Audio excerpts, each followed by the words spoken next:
Thank you very much, Shirley Sitman, taking us through that press conference there. Let's speak now to Hussein Abish, Senior Resident Scholar at the Arab Gulf States Institute in Washington. Hussein, thank you for waiting patiently. I'm not sure if you got to hear that press conference with Lloyd Austin. I heard the whole thing. Yeah, it sounds like both sides are sharpening their swords rather than looking for a diplomatic, peaceful way out of this war.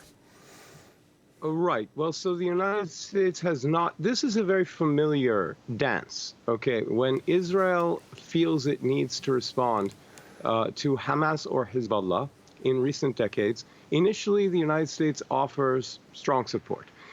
In this case, it's stronger support than usual because of the size, the scope, and the brutality of the Hamas attack. There is this hint of ISIS. I think there were some ISIS members who actually ran across the border and participated. There were a couple of ISIS flags found, and I think some of the worst atrocities may actually have been done by guys who see themselves as ISIS. But more to the point, we are in the support phase right now, and in the United States, that's going to be very popular.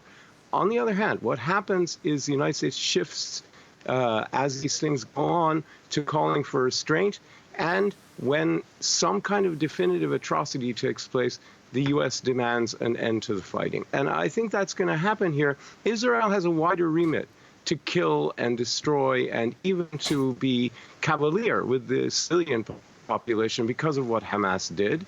And you can see already the disaster emerging in Gaza. I think it's going to be very terrible. But eventually the U.S. is going to call for restraint and then for an end.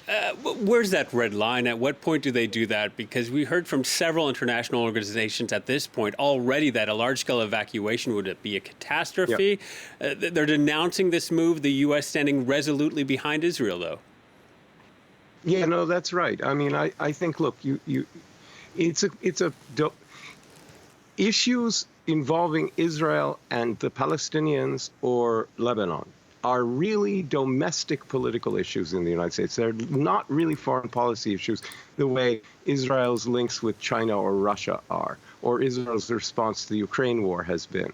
Those are foreign policy issues. But when it comes to what is seen as part of Israel's domestic defense, the United States operates more on the register of domestic politics. And pro-Israel sentiment, Jewish groups and others, many others, liberal groups in the Democratic Party, remain very pro-Israel, even if they're for a two-state solution and they don't like Netanyahu necessarily, but they're still very pro-Israel. So there's a lot of shock in the United States, and Israel's going to get a bigger remit from Washington in this case than is healthy for Israel, or than is justified, or than is traditional. That's the way it is. Hamas is so deeply embedded politically, economically, socially in life in the Strip. Sure. Can Israel destroy Hamas without destroying Gaza? Well, no, and Israel cannot destroy Hamas, first of all, because Hamas is not a bunch of equipment or fighters. It's a name. It's a brand. So as long as there's anyone who wants to call themselves Hamas, Hamas exists. And they can emerge from the rubble and claim victory and point to last weekend as some kind of great thing, which it wasn't. It was a horrible atrocity. But they can say, that they took the fight into Israel and blah, blah, blah. Now, Israel cannot destroy Hamas. Israel, even as you were noting before, doesn't have an alternative to Hamas leadership unless they want total chaos in Gaza.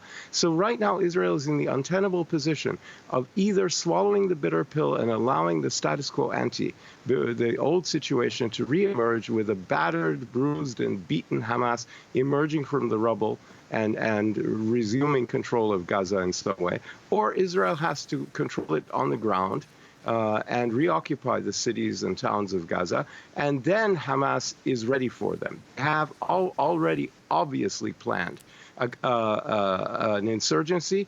They wouldn't have meticulously planned the attack on Israel without also planning to deal with the Israeli military when they come.